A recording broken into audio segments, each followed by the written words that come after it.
habiendo avanzado ya con los síndromes de condensación, creo que con la parte también de los síndromes pleurales, me parece que han hecho, ¿no? O en todo caso están por hacer. Y ahora toca ver un poquito lo que es el síndrome, lo que corresponde a síndromes intersticiales, ¿no? Pulmonares intersticiales. Y hay una enfermedad típica, pues, ¿no? La enfermedad típica que se llama la enfermedad pulmonar intersticial difusa, o EPID, o también denominada la fibrosis pulmonar idiopática, ¿no? Que es la más representativa de todas, ¿no?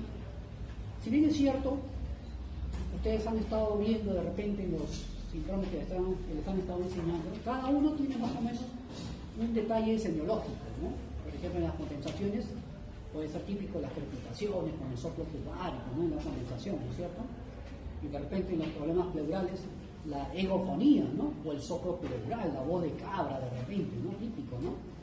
Ahora aquí acá también, ¿no? En esta parte de la enfermedad pulmonar difusa o fibrosis pulmonar también. Lo que pasa es que aquí puede combinarse todo. Ese es el inconveniente, ¿no? O inconveniente no, sino de que, digamos, en la parte semiológica no encuentra todo. Encuentra sucrepitantes, crépitos, pero hay uno que sí debe encontrar, y ese es el más difícil, pues, ¿no? Y eso justamente es lo que dicen los especialistas. Si ese sonido se detectase 2, 3, 4 años antes de que el paciente ya tenga un diagnóstico establecido y avanzado de fibrosis pulmonar, se hubiese podido lograr algo, ¿no? Ese es un crepitante, es un crépito de la fibrosis pulmonar. Algunos dicen que ustedes saben que el crepitante es inspiratorio, ¿no? El crépito es inspiratorio. Ellos en todo caso la literatura nos menciona que este es un crépito de 2 tiempos. En otro caso vendría a ser un sucrépito, porque eso es lo que diferencia un crépito de un sucrépito, ¿no es cierto? El crépito es de un solo tiempo, inspiratorio, y el sucrépito es de 2. Pero este es un crépito de 2 tiempos. Y tiene un nombre particular, el Velcro le llaman, ¿no? Velcro, es típico de la fibrosis pulmonar. En todo caso vamos a hacer eso ya cuando hagamos un poquito la parte clínica, la parte física del examen, la parte ocultatoria. Vamos a ver un poquito más de detalle, ¿no? Comparándolo con otros, obviamente, ¿no? Entonces vamos a ver, obviamente, como en cualquier patología, ver primeramente el concepto, la definición, porque es a partir de ahí de lo que explicamos. Un favorcito, la luz, si podrían darle más contraste. Miren, ¿qué cosa es la enfermedad pulmonar intersticial difusa? O también llamada en general fibrosis pulmonar. Dice ahí, es un grupo heterogéneo de enfermedades caracterizadas por alteraciones, obviamente, si es intersticial, en el intersticio pulmonar. Algunos autores consideran de que esto es mal llamado enfermedad pulmonar intersticial, es mal llamado. ¿Y saben por qué?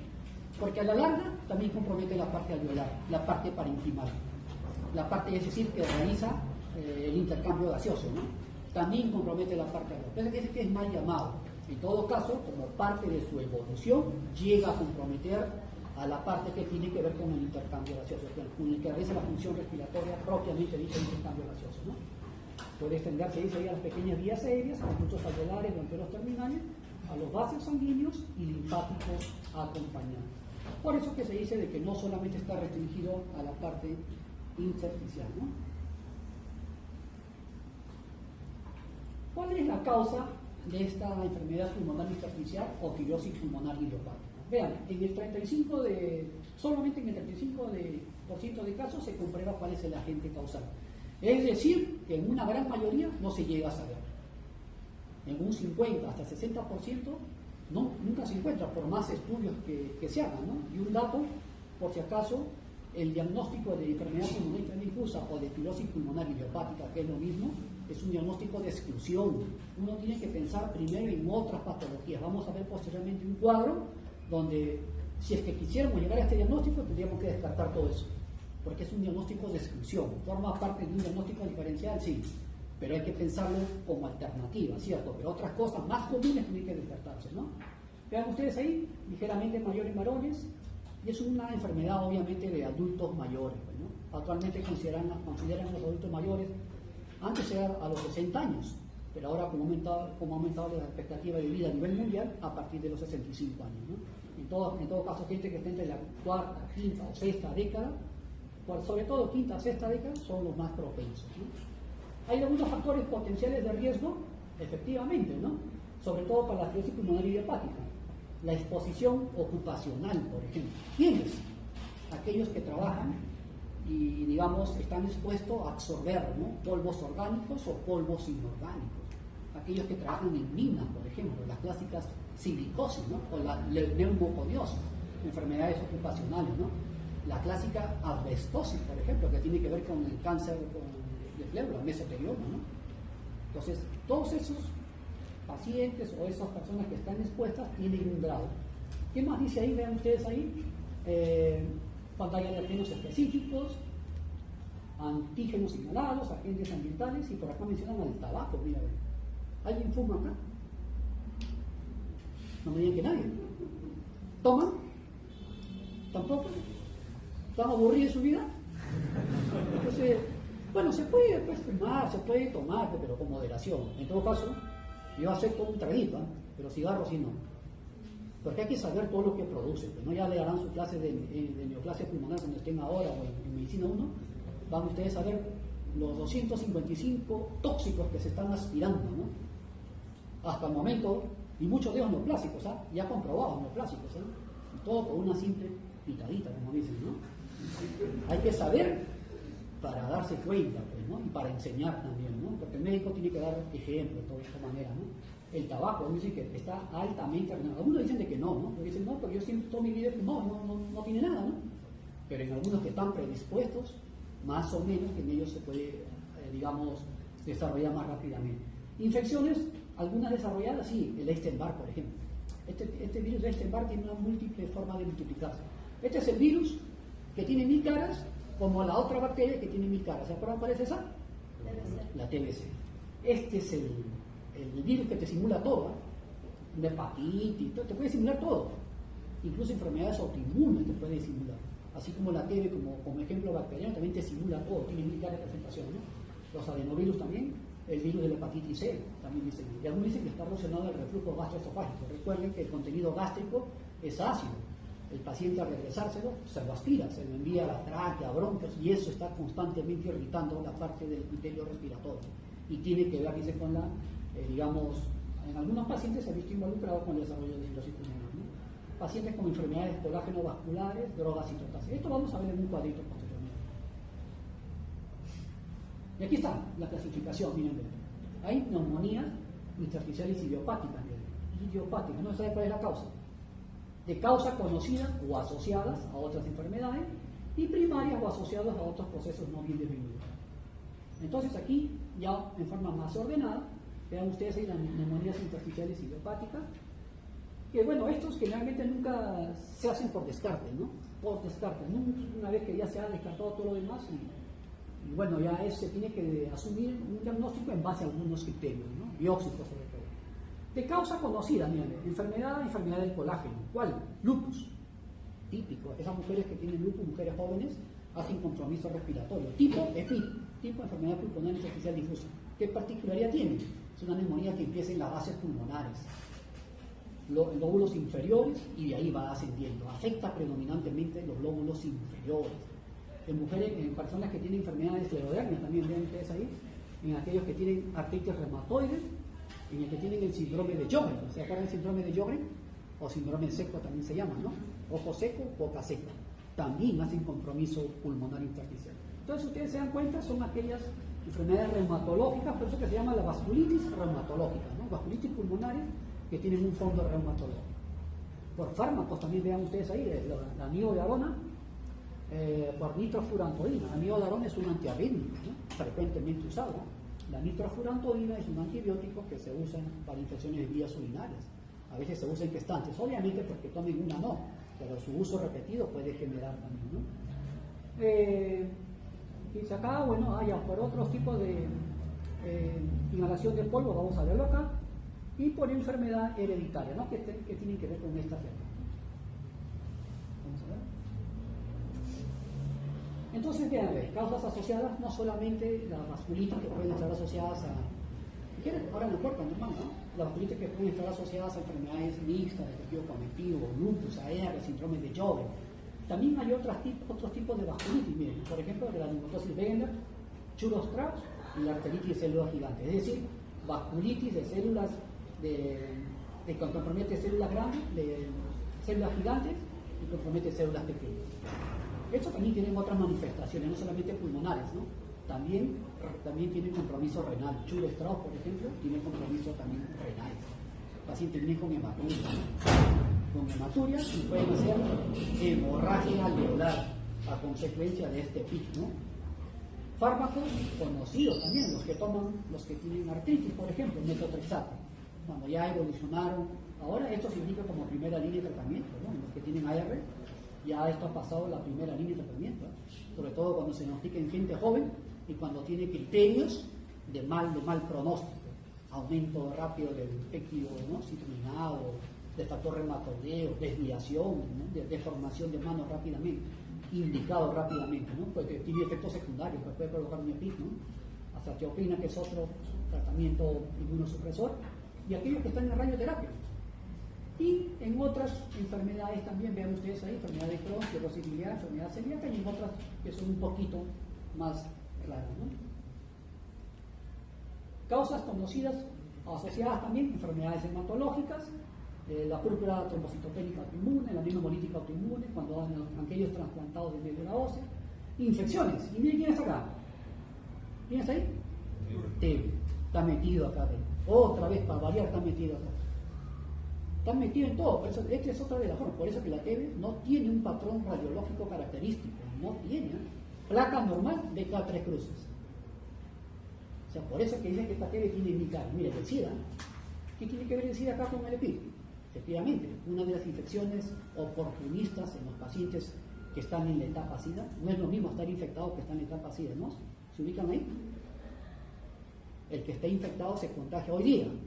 Para la etapa SIDA, dependiendo si eres un progresor rápido o lento, en 10 a 15 años llegas a la etapa SIDA si es que no estás en tratamiento. La evolución natural de la enfermedad, ¿no? Y ahí es cuando aparecen las infecciones oportunistas, TB, neumocitosis. ¿Y quién te da el EPIC? El citomegalovirus. Claro, ese que te provoca afección del tracto generalmente, o más común, de la vía del tracto gastrointestinal, con hemorragia digestiva alta, baja, también te puede afectar la parte respiratoria. Y te da un patrón de tipo de fibrosis pulmonar, en bases todavía, ¿no? Este caso, histoplamosis, que es una micosis, blastomicosis, neumocitosis, que también es otra enfermedad marcadora de SIDA. Entonces, citomegalovirus y neumocitosis. La neumonía por el virus varicela zoster y el micoplasma. ¿Qué tipo de neumonía causa el micoplasma? ¿Típica o atípica? ¿Cuál? ¿Y la típica quién es? Me refiero en germen. ¿Cuál? El neumococo, pues, Streptococcus pneumoniae, ¿no? Este micoplasma causa neumonía típica, junto con la clamidia, ¿no? La clamidia pneumoniae, ¿no? Y la clamidia citasi, o también denominada citacosis, ¿no? Esos que trabajan en los para que las leyendas ahí, ¿no? Ya hay algo, pues, ¿no? Bien, entonces este micoplasma tiene también, a pesar de que la literatura dice de que no, pero en la práctica se ve que pueden provocar incluso hasta derrame pleural, ¿no? Patrón intersticial y derrame pleural, por aspiración broncopulmonar. Y hay neoplasias que te pueden hacer equivocar también, ¿no? ¿Ustedes han visto una placa con TBC biliar? ¿Saben lo que es milia? Milia es un infiltrado a predominio reticular, o uno dice retículo nodular. Eso es una TBC biliar. ¿Con qué te puede, ahora no puerta, ¿con qué te puede hacer equivocar? Con la linfangitis carcinomatosa. O sea, es una neoplasia que está en alguna parte del cuerpo y que empieza a disparar al pulmón. Entonces tú lo ves y dices, debe ser una TB biliar. No, pero tiene una neoplasia oculta y está disparando. O sea, está disparando émbolos, ¿no? Émbolos sépticos o émbolos neoplásicos al pulmón y se ve como una TB biliar, ¿no? Entonces, diagnóstico diferencial de PIT podría ser una PIT de primaria, pero a considerar que TBC biliar y considerar linfangitis carcinomatosa.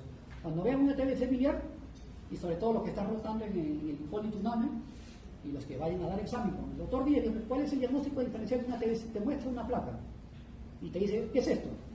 El paciente viene por esto, por esto. Bueno, si te la canta, facilito, una TBC biliar en el contexto de un paciente con una clínica de TBC, ¿no? Pero si te dice que es un anciano, si te dice que es un paciente fumador crónico, si te dice que es un paciente con pérdida de peso importante, 25 o 30 kilos en los últimos 6 meses, y un paciente que ha venido por hemoptisis, yo alejaría en segundo término la parte de TBC y me levantaría por esta parte de acá, por el grupo etario, ¿no? Entonces hay que tener en cuenta siempre el diagnóstico diferencial. Y el carcinoma bronquioalveolar también, ¿no? Este carcinoma bronquioalveolar es el carcinoma primario pulmonar, que se inicia a nivel de justamente los bronquiolos, que inicial que puede tener esta forma de presentación radiológica de una enfermedad pulmonar intersticial incluso, el carcinoma bronquiológico. ¿Está bien, no? Entonces vean ustedes ahí, hay otros agentes también involucrados. Miren, antibióticos, etambutol, ¿sí? El que le damos justamente que forma parte del tratamiento para la TBC también, miren. Otros antiarrítmicos, propranolol, otros diuréticos, hidroclorotiazida, bromopectina, quimioterápicos. Y aquí están todos los, miren, los polvos inorgánicos, suborgánicos, en aquellos que están expuestos a enfermedades ocupacionales, ¿no? Vean ustedes acá, la asbestosis, el asbesto típico relacionado con mesotelioma, ¿no? El cáncer más típico es mesotelioma, pero el más frecuente que puede provocar es el escamoso. El típico es este, el mesotelioma, con un derrame pleural sanguinolento, ¿no? De aspecto sanguinolento, cuando se hace el estudio del líquido, ¿no? Hay neumonitis por hipersensibilidad crónica en aquellos granjeros, en aquellos cuidadores de aves, como dice ahí, ¿no? Entonces son aquellos que tienen factores de riesgo por la ocupación que desempeñan, ¿no? Muy bien, si ya conocemos los factores de riesgo, si ya conocemos cuál es la clasificación, si ya conocemos cuáles son las enfermedades que nos dan eso, si ya conocemos qué tipo de fármacos nos van a llevar a eso, ¿cómo haría yo mi diagnóstico? Obviamente averiguando todas esas causas, si consume tal medicamento, si tiene tal enfermedad de base de fondo, si ha recibido quimioterapia, si ha recibido radioterapia, o en fin, ¿no? Si tiene una enfermedad ocupacional, grupo etario, todo, más frecuente en hombres, recuerden, quinta, sexta década. Por lo tanto, me voy a indicar por edad, género, si es consumidor de tabaco, historia laboral, uso de fármacos, si está recibiendo radioterapia, si tiene enfermedades sistémicas, ¿no? Lupus, AR, entre otras, ¿no? Colitis ulcerativa. Y acá está el cuadro clínico, lo que nos interesa, ¿no? Vean, primero, en mayores de 50 años, ¿qué cosa vamos a encontrar? El signo marcador de una fibrosis pulmonar es la disnea progresiva. Es el dato más frecuente que dan los pacientes. El dato más frecuente que dan los pacientes es una disnea progresiva. Y que esto asocia ¿qué? Con esto de acá, 2Z. Por eso que los trabajos ahora están orientados a que si hay disnea progresiva y que es progresivamente se va haciendo el esfuerzo a pequeños, medianos y grandes esfuerzos de meses de evolución, a pescarlo en este estado, ¿no? Cuando ese pequeño esfuerzo. Y hablan mucho de las pruebas. Ustedes saben cómo se determina si un paciente tiene un patrón restrictivo u obstructivo al hacer una prueba, que le hacen soplar. ¿Cómo se llama esa prueba? ¿Cuál? Espirometría, ¿no? Por eso estos pacientes que ya tienen más de meses, 3, 4 meses de disnea, habiendo descartado otra causa, ellos deben ir a una espirometría, pescarlos rápidamente, porque mientras más precoz sea el diagnóstico, obviamente tienen mejores pronósticos, ¿no? Extractores crepitantes, ya ves lo que le decía, miren, el 90%. Acá puede haber todo, ¿eh? Crepitantes, subcrepitantes, sibilantes, puede haber todo, ¿eh? Sobre todo cuando están descompensados. ¿De acuerdo? Crépitos, sobre todo si son basales, y como el compromiso, ya les dije, el EPIT es de base y es bilateral, entonces ahí están los extractores crepitantes, ¿no? Que es frecuente en la fibrosis pulmonar idiopática y en la genopatía. Acropaquia, ¿saben qué es acropaquia? Dedos en palillo tambor, ¿no? ¿Y se dilata acá? ¿La falange distal o la proximal? ¿Dónde más se ve esto? Claro, ver esto es pensar en este paciente debe tener una enfermedad pulmonar crónica, probablemente. ¿En qué más? O en todo caso, ¿qué enfermedad pulmonar crónica? EPIC, fibrosis pulmonar, ¿qué más? EPOC, también, ¿qué más? Como enfermedad. Acceso pulmonar, ¿qué más? La TB, por si acaso, la TBC, que se cura, la tuberculosis, un paciente que haya tenido tuberculosis, en el tiempo, el 25 a 30% se comportan como EPIC, como fibrosis pulmonar, ¿no? Y otros hacen bronquiectasias, ¿no? Que es la complicación más frecuente, pero un 25 a 30% se comportan como EPIC. Uno ve la placa que es un EPIC, dice, claro, el antecedente TBC dejó toda esa secuela, cicatrización de los alveolos, todo, ¿no? Secuela de la TB, ¿no? Se comportan como un EPIC, ¿no? Lo demás en los accesos en el edema pulmonar, pero no solamente parte pulmonar, este de acá, también en las cardiopatías congénitas, con shunt de derecha a izquierda, ahí también se ve. En la cirrosis, ahí también se ve, y no tiene nada de pulmonar. De manera que, ¿quién me orientaría eso? La parte clínica. Nunca olviden la parte clínica, muchachos. Claro, uno puede sacar al ojo, ¿no? Pero siempre vayan por la parte clínica. Orienta bastante la parte clínica. Hemoptisis, ¿saben lo que es hemoptisis, no? ¿No? ¿Bien? ¿Qué es? ¿Sabes, no? Tos sanguinolenta o es punto sanguinolento procedente de la vía respiratoria, ¿no? Fiebre, pueden hacer neumotoras estos pacientes, sibilancias, mira, aunque son infrecuentes, pero puede haber sibilancias. ¿Saben lo que son sibilantes? ¿Sí? ¿Qué traduce un sibilante? ¿Es inspiratorio o expiratorio? ¿Ah? Predominantemente expiratorio. Por eso que traduce lesión de vía, de bronquios. Hablo de vías respiratorias, vía bronquial. Traduce lesión de bronquios. En cambio el crépito es inspiratorio, ¿no? Entonces, al entrar el aire y hay un exudado ahí en el alveolo que está inflamado por algo, entra el aire y mueve eso, ¿no? Y eso es el crépito que uno escucha, ¿no? En cambio el sibilante es predominantemente expiratorio, de salida, de vías, ¿no? De bronquios, ¿no? Por secreción, acúmulo de secreción, ¿no? Ahora, estos sibilantes a veces tienen varios nombres, ¿no? Algunos le llaman piantes. ¿Saben de dónde viene la palabra piantes? ¿Ah? Ustedes cuando eran niños le enseñaron una canción, Los Pollitos, ¿se acuerdan? ¿Cómo era la canción? Los pollitos dicen pío, pío, pío cuando tienen hambre, cuando tienen frío, ¿no? Pío, pues, de piante, pues, ¿no? De piante, pues, como un pollito, pío, pío, dicen, ¿no? Así como ese pollito que va a la iglesia, ¿no? Un domingo se pone a rezar. Al día siguiente, lunes, otra vez va a la iglesia y otra vez se pone a rezar. El martes otra vez va a la iglesia y se pone a rezar, ¿no? ¿Cómo se llama la canción?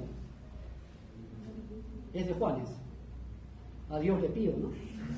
Entonces, no dicen así. Entonces, eso también puede circular, ¿no? Ahora, este sibilante tiene varios nombres, ¿eh? Tiene varios nombres, ¿eh? A veces, muchachos, en los libros de Massey, Suros, ¿eh?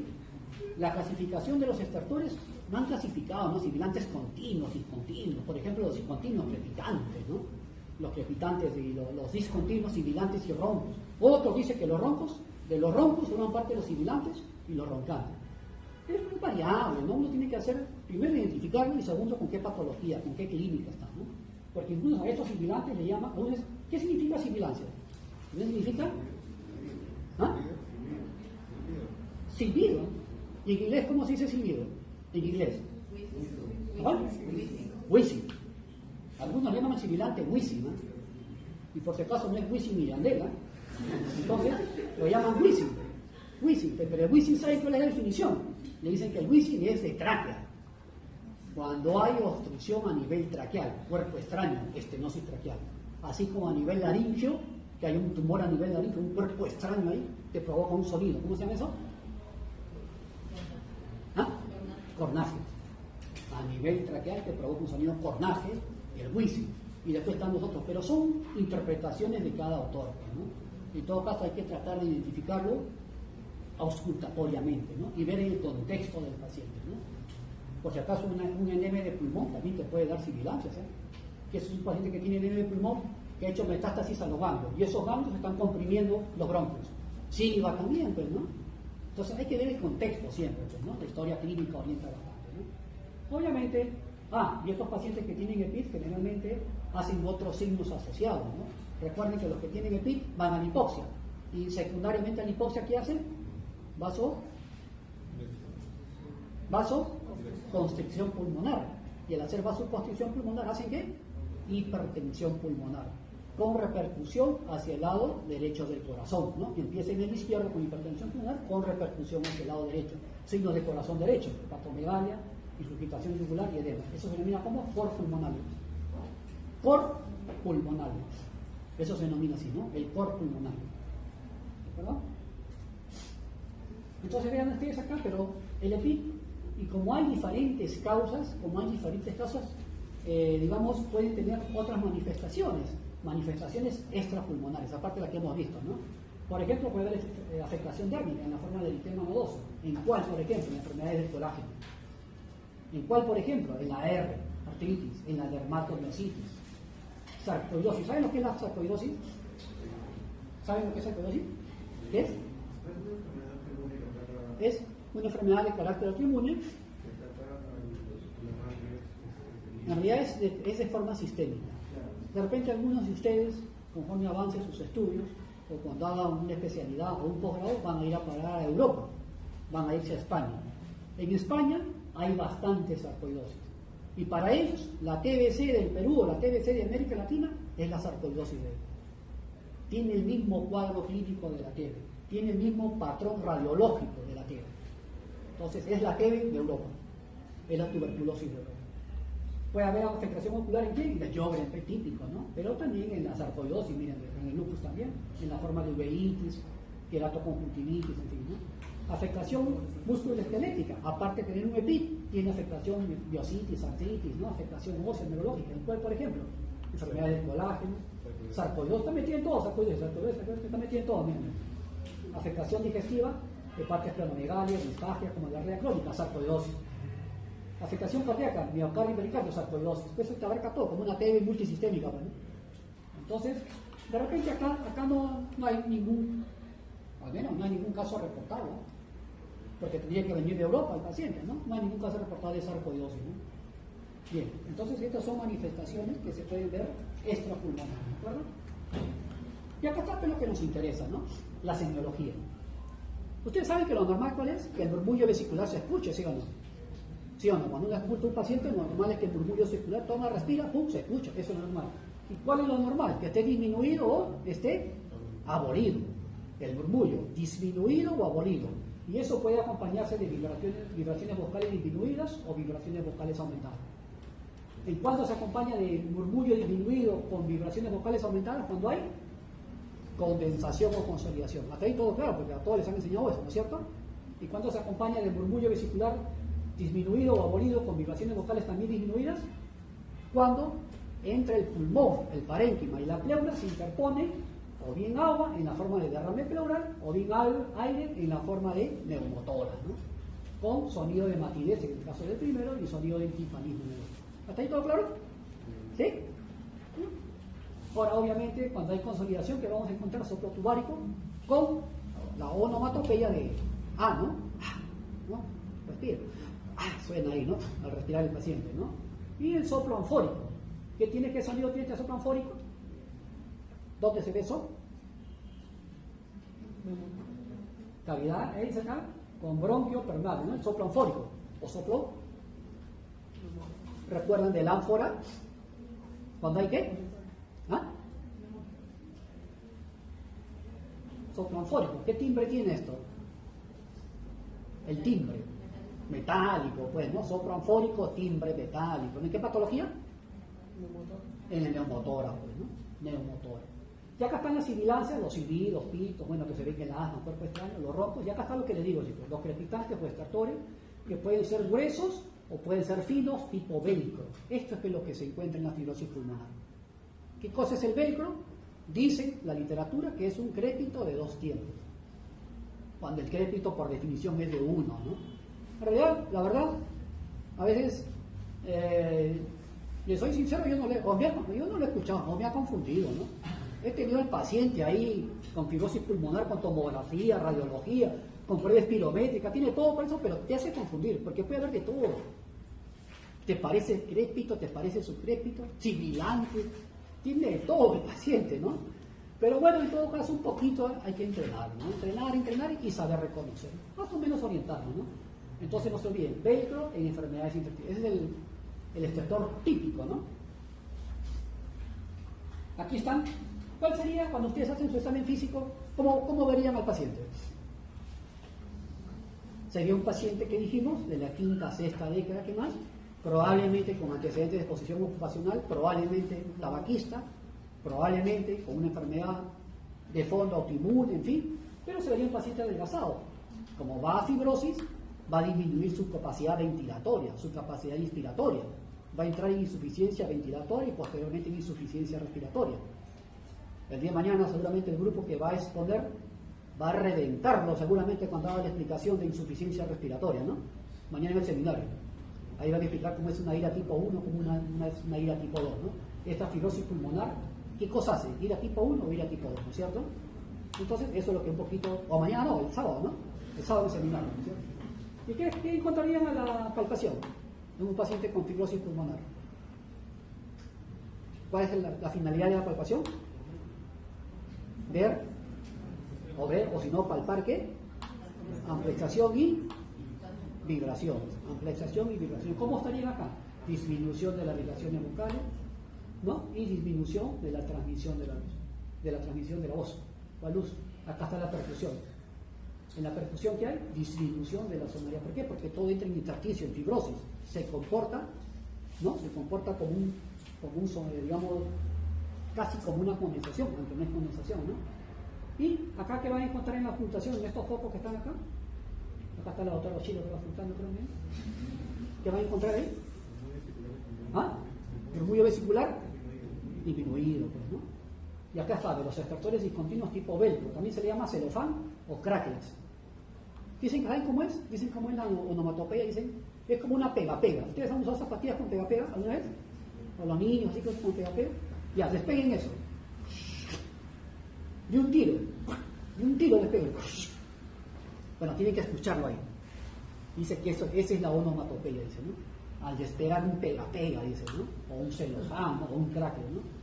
Cuando se inspira se produce un ruido similar a lo que se produce al pisar nieve, incluso uno lo simula en esto, pisar nieve o a separar dos partes de una tira de velcro. El velcro es eso, ¿no? Eso de pegar.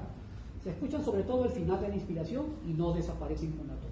Esto le quiso uno, ¿no? Y otro dice que son crujidos finos teleinspiratorios. ¿Qué significa tele? Durante toda la inspiración. Pero otro dice que son de dos tiempos, inspiratorio y expiratorio, ¿no? En fin, no, las preguntas no van a ser para confundirlo, sino más bien en el contexto de un cuadro clínico, ¿no? Y si se trata de un contexto, a ver, vamos a ver acá. ¿De qué cosa, de qué otro examen nos ayudaríamos aparte del examen clínico, de los antecedentes?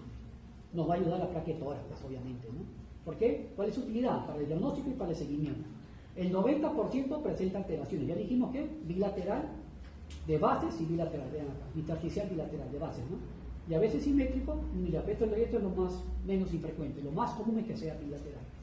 Y acá están los patrones radiológicos. ¿Qué te puede dar? Teniendo fibrosis pulmonar, puede ser en vidrio esmerilado o en vidrio delustrado, también se le llama eso. ¿Y qué significa vidrio delustrado? Cuando hay un patrón, ¿ustedes han visto el vidrio? Ese vidrio catedral que le llaman, ¿sí? No ese de colores que está en la catedral de Lima o en la iglesia de San Francisco, sino el blanco, pues. No se ve nada, uno quiere mirar al otro lado, no ve nada, ¿no? Así, bueno, eso es lo que simula la radiografía, ¿no? Y algunos dicen que cuando está en la forma de vidrio delustrado, esmerilado, delustrado, es porque está en una enfermedad activa. Y que, entre comillas, tiene mejor pronóstico para ese momento, que puede responder a antibióticos o puede responder a corticoides. O sea, simula o es indicador de enfermedad aguda. Cuando hay este patrón de vidrio esmerilado es enfermedad aguda y puede responder al tratamiento con antibióticos o con corticoides. Puede ser un patrón alveolar. Mire, ¿quién está metido acá? Miren, ¿quién? El patrón miliar te puede simular. Por eso que la T miliar es el diagnóstico diferencial, ¿eh? Patrón nodular, patrón reticular. Pero si bien es cierto, todos estos son comunes, todos son, digamos, formas de presentación, ¿sabe cuál es el más común? El patrón en panal de abeja. Que te simule un panal de abeja, así, pues, una colmena, ¿no? Un huequito es un panal de abeja, ¿no? Este es en anatomía patológica y esto es en la placa de tórax, ¿no? También basales, ¿no? Te puede hacer confundir con bronquientasas infectadas, que también son saculares, que es el diagnóstico diferencial, ¿no? No se olviden, ¿no? Estas son secuelas de lesión. Y cuando ya tiene este panal de abeja, generalmente es una fibrosis avanzada, carácter irreversible, ¿no? Ya esto es un estadio avanzado de fibrosis. Y probablemente con compromiso con signos de corazón derecho. Aquí está, aquí, patrón de abeja. Entonces hay algunos, hemos dicho que pueden afectar principalmente los lóbulos inferiores, ¿no es cierto? ¿Cuál es? La fibrosis idiopática, la fibrosis pulmonar idiopática, las enfermedades colágeno-vasculares, el lupus, el AR, la enfermedad mixta tejido conectivo. Mujeres jóvenes con una placa que tenga un EPIC en el contexto de una paciente que tiene artralgias, mialgias, que tiene fotosensibilidad, cuidado, no debe ser que sea una lúpica. Incluso en un 15% de pacientes con lupus, la alteración en la placa de tórax podría ser el primer signo, dicen algunos, ¿eh?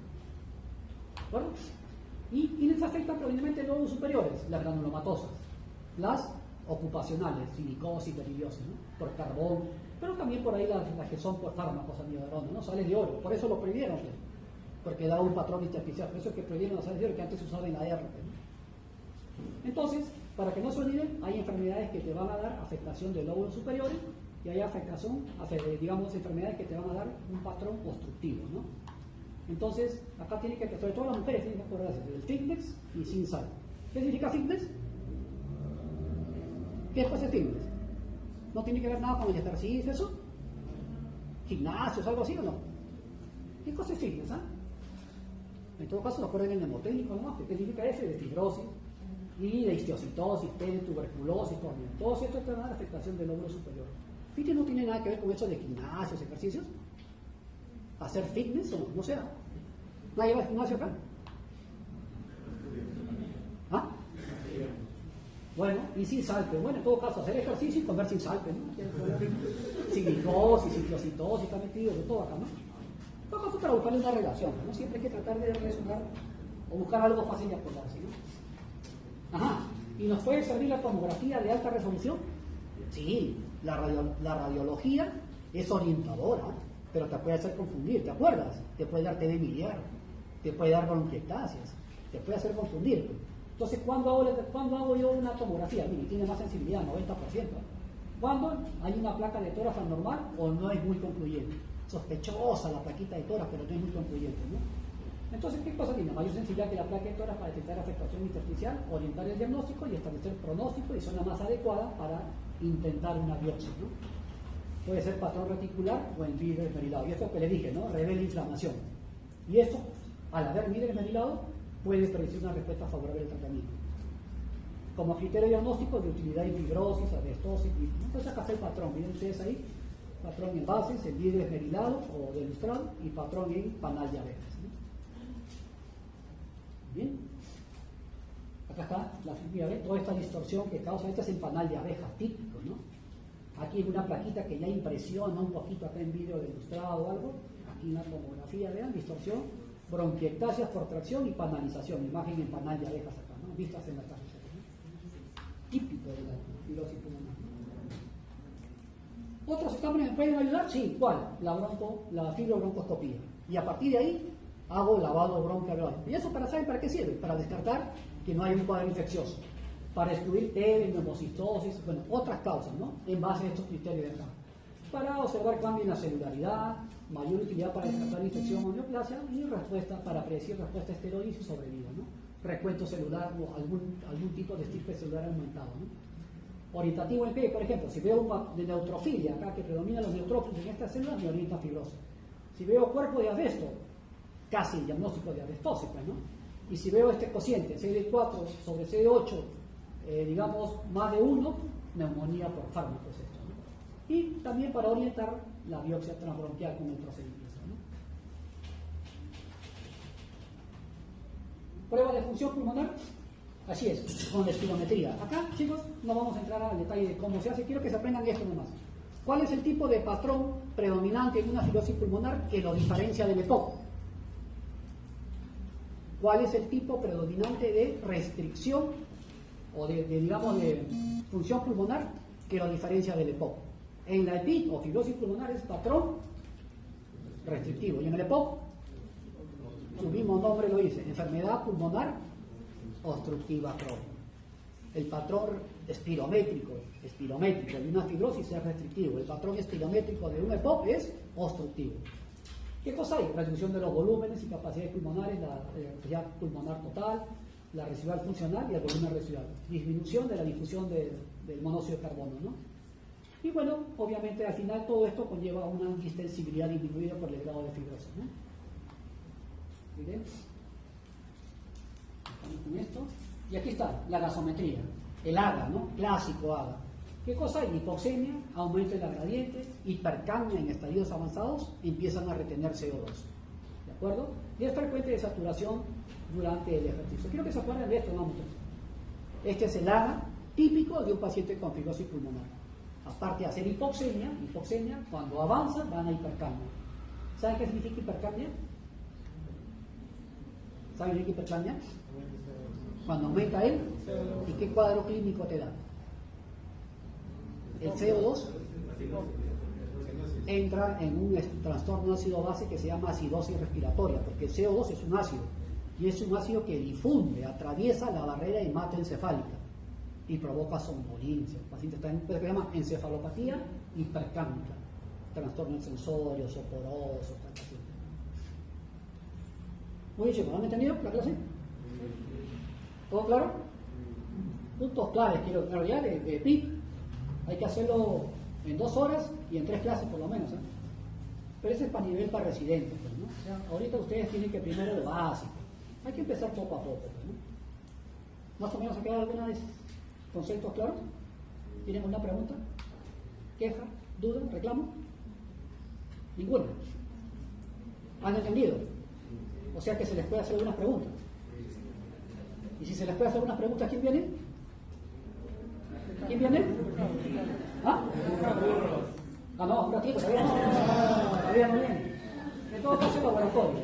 Alteración, bueno, de sinofilia, a lo que me orienta, aumento del LDH, proteinosis, ¿no? Proteinosis alveolar, factor reumatoideo, artritis, citina antijoven, dermatocitis, polinomocitis, enzimas, bueno, en fin, ¿no? Otras pruebas analíticas. Ahora sí creo, ¿quién viene? Todavía. Este es el cuadro clínico típico, pues chicos, mírenme. Llévense esto. Clínica, hombre, 50, 60 años, disnea subaguda, o sea, progresiva, sobre todo de esfuerzo, tos seca y crepitantes inspiratorios, es decir, velcro. Acá está escrito también, acropatia tardía. En la placa de tórax sospecha de un patrón intersticial, afectación basal, periférica, de base. Y en la TAC, esto de acá, patrón epidemiológico, que luego va infiltrado retículo anular y luego va a panal diabético. ¿De acuerdo? Ese es el típico cuadro de un paciente con fibrosis, ¿no? Y acá está todo lo que se ve, ¿no? Cuadro clínico, hipoxemia, patrón gasométrico, patrón espirométrico y las imágenes radiológicas y tomográficas, bueno, radiológicas y el patrón clínico, ¿no? ¿De acuerdo? Y el diagnóstico diferencial. Siempre tengan en cuenta, o sea, no se manden de frente, este es fibrosis. Está bien, pueden sospecharlo, pero tengan su carta bajo la manga, pues, ¿no? Porque si no es, piensa en ICC también, que también te hace congestión pulmonar, edema, signo del corazón derecho, hace crépito. Piensa en bronquiectasia, que te da ese patrón, ¿no? También te puede dar panal de abeja, te puede dar vidrio demostrado. Piensa en linfagitis carcinomatosa. Y si piensas en esto, ¿en qué vas a empezar? En T. miliar. Y acá está metido la T. miliar. Como siempre, la T metida en todo, ¿no? Infiltrados pulmonares en pacientes inmunosuprimidos, ya hemos visto, ¿no? Dijimos que ¿quién es el que producía ese patrón en un paciente que tiene VIH en estadio SIDA? La infección por cito megalovirus. Ahora sí viene creo nuestro amigo, a ver, cuando le he traído. Acá están complicaciones, insuficiencia respiratoria, ¿no? El 40% de los decesos, hipertensión pulmonar, signo del corazón derecho, cáncer pulmón, trombolia pulmonar, neumotórax. Son las complicaciones que hay de una fibrosis. Y ya para que no se aburran, chicos, acá está nuestro amigo. Infaltable, como siempre, ya en la última parte de la clase, vamos a hacer un recuerdo ahí de lo que más o menos para que quede algo, ¿no? Y revísenlo bien en su casa, ¿no? Pues acá está nuestro amigo Ricardo, tiene alguna pregunta, dicen, ¿no? Acá lo está asustando a Cherky, ¿no? Igual es Cherky, ¿no? Bueno, de todas maneras estamos contentos, acá estamos preocupados. Bueno. Primera pregunta. Fácil, ¿eh? Empezamos fácil. ¿Qué son acropatias? ¿Aumenta el tamaño de las uñas? ¿Estrellas blancas? ¿Aumenta el tamaño selectivo de los extremos distales? ¿Aumento del tamaño de los extremos proximales? Incluso acá está marca en la letra, que te vaya de cara, mira. ¿Cuál es? ¿Este? Típico, aumento del tamaño selectivo de los extremos distales de los dedos, ¿no? Hemos visto una imagen incluso, ¿no? Muy bien. Acá, caso clínico, ¿no? Ahora está de moda preguntar y informar de casos clínicos. Claro, si todos han entendido algo, ahora, todo eso junto en un caso clínico. Pues, varón, 50 años, mujer, fumadora, de 1 a 5 cigarrillos diarios, consulta por disnea de esfuerzo de 3 meses de evolución, cuadro crónico. Ha ido progresando, presentándose sucesivamente al caminar una cuadra, o sea, de disnea, ¿no? Que ha ido progresando a hacerse a pequeños esfuerzos, ¿no? De grandes a pequeños esfuerzos. Se ocultan campos pulmonares pequeños con crepitaciones intensas bilaterales, mayores en las bases. Acá te está orientando, ¿no? Mayores en las bases. El diagnóstico más probable es derrame ¿TB? ¿EPOC? ¿Hipertensión pulmonar? Fibrosis, porque esa es la clase al final, ¿no?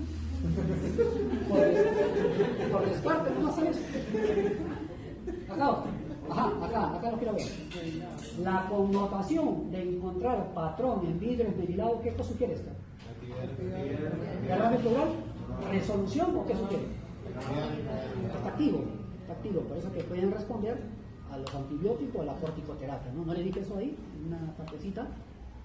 Al final, encontrar así ese patrón de vidrio ilustrado es, entre comillas, todavía hay una posibilidad de tratamiento, ¿no? Con corticoterapia o con antibiótico-terapia. El signo radiológico habitual de la neumonía intersticial usual o de la fibrosis pulmonar, de la fibrosis, ¿cuál es? El signo radiológico habitual, más frecuente.